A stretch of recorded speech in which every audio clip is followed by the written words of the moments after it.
1955, Winston Churchill was finishing his last book, The History of the English-Speaking Peoples, an epic tale of kings and battles.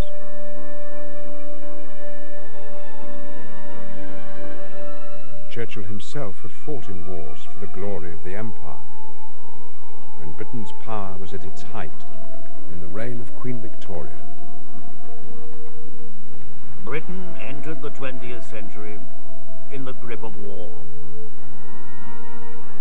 The Boer War saw a surge of patriotism and enthusiasm for the cause of empire. 40 years after the Boer War, Churchill led the nation in the Second World War. To fight on till victory was won became the sole objective. The power of the nations engaged was astounding. By 1944, he had recognized a new threat to Britain's power. Its allies, the Soviet Union and America, were determining the direction of the war.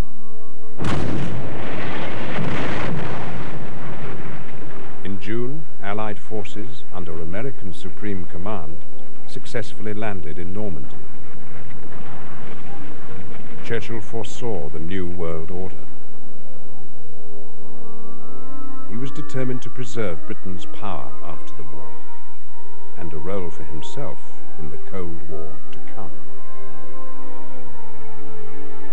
Another phase looms before us, in which alliance will once more be tested to preserve peace and freedom.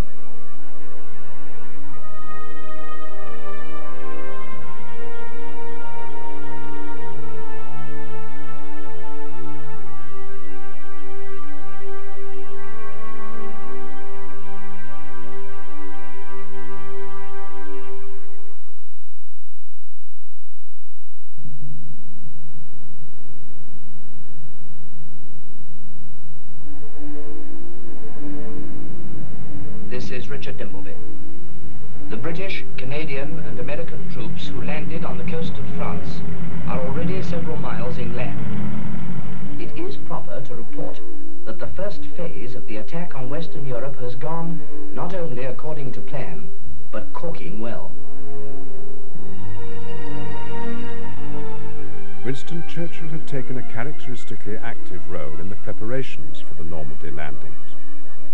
To everyone's horror, he had even wanted to sail with the invasion fleet. Wouldn't it be fun, he had said, to get there before Monty? But the king forbade it. The Prime Minister must not be allowed to put himself in danger.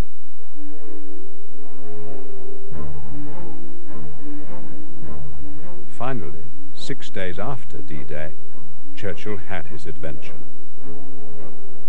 He boarded HMS Kelvin and set sail on a day trip to the Normandy bridgehead.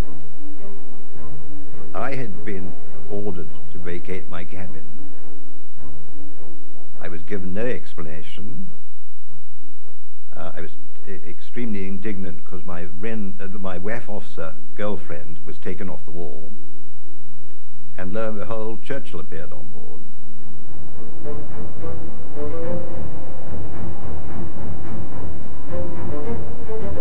The journey to Normandy was a channel of ships going down, and we had a flag hoist saying Churchill on board. It was very moving. They were all waving and cheering. It was a very sort of adventurous Churchill-type exploit.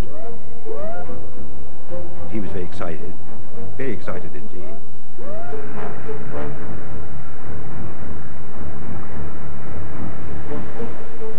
I crossed the channel without incident. Montgomery, smiling and confident, met me at the beach. His army had already penetrated 7 or 8 miles inland. We lunched in a tent, looking towards the enemy. After lunch, Churchill returned to the Kelvin for the voyage home.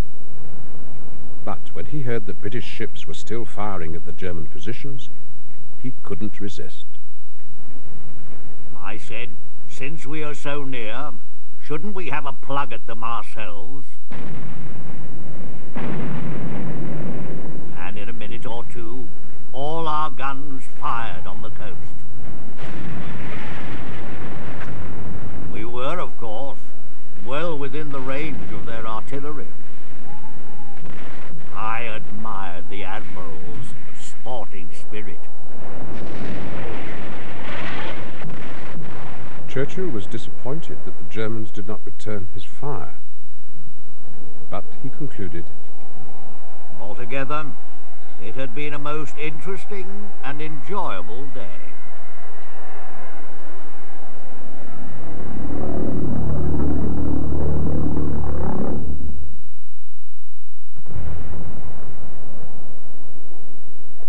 On the same day that Churchill visited Normandy, Germany unleashed the first of many flying bomb or doodlebug raids on southeast England.